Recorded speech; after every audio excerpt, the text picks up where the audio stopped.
L'exercice va consister à faire des fentes, voilà, tout simplement, à venir poser son genou au sol. Hein. Si on a des difficultés, eh bien on s'arrêtera avant. Ça pourrait être d'ailleurs un exercice. Hein. Voilà, on s'arrête avant si on a des difficultés au niveau des genoux, au niveau du bassin, au niveau du dos. Et là, ce qu'on va demander, on va toujours faire cet exercice dans le placement du dos, dans le placement de la colonne vertébrale. Donc être assis et sa sensation d'être assis dans son bassin, toujours avec les épaules fixées près de l'axe vértébral, la rétropulsion de tête. Hein. Faites attention quand vous allez faire ça, vous allez avoir tendance à cambrer, un peu moins dans cette position-là, mais faites attention quand même. Hein. Là, je suis enroulé, et là, je vais dérouler, m'ouvrir complètement, amener la tête derrière, rentrer le ventre, monter mon inspire sur le haut du thorax. Faites attention à ce moment-là de ne pas cambrer au niveau lombaire. Hein. Je bouge un tout petit peu mon bassin en descendant mon sacrum et en l'amenant légèrement vers l'avant, de façon à délordoser. Ici, hein, j'ai une colonne qui est placée dans l'axe. Voilà, je rentre le menton. Et là, je vais pouvoir travailler. Quand vous allez faire cette fente entre vos deux appuis, théoriquement, c'est la longueur de la jambe, hein, du tibia jusqu'à la malléole, entre les deux appuis, de façon à ce que quand vous allez amener votre genou au sol, votre genou arrière se trouve au niveau de votre talon avant. Et là, on va prendre comme accessoire, dans un premier temps, notre bâton. On va l'amener, ce bâton, derrière notre dos, voilà, de façon à venir caler toute notre colonne vertébrale sur ce bâton. Alors, dans la mesure où c'est possible pour vous, hein, ne forcez rien du tout là non plus. Hein.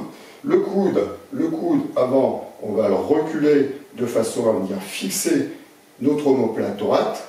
Et là, on va prendre mon bâton et on va le tirer légèrement vers l'arrière, mais on va le tirer légèrement vers le haut, de façon à travailler bien sur cet axe vertébral, sur ce calage, sur les fixateurs de l'omoplate. On prend notre position. Et là, on va pouvoir descendre complètement. Et je remonte en soufflant. Le dos reste bien droit, surtout. Voilà. Je descends, j'inspire, en rentrant le ventre. Je souffle, mise en tension du périnée, si vous voulez. Et je pourrais, à partir de cette position, descendre un tout petit peu, remonter, descendre un tout petit peu, remonter, descendre un petit peu, et à partir de là, descendre un tout petit peu plus bas, mais sans remonter complètement. Ben, c'est déjà beaucoup plus compliqué, toujours en maintenant les placements, et puis venir toucher, remonter, et puis travailler sur l'amplitude complète. Et ça, bien entendu, vous le ferez à droite et à gauche. Et je pourrais très bien le faire également avec ma jolie cravate. Donc si je mets ma cravate, et si je la mets derrière mon dos, eh bien, je vais devoir la mettre en tension, cette cravate, pour qu'elle soit tendue. Le coude droit, je le mets bien en ouverture et je le pousse vers le haut. Le bras gauche, je tire ma ceinture vers le bas, en amenant là aussi mon omoplate vers l'intérieur, vers le bas et vers mon axe vertébral. Je plaque ma colonne vertébrale sur ce support et je descends. C'est exactement le même travail. Et je souffle en remontant. Là, le travail du périnée est vraiment intéressant.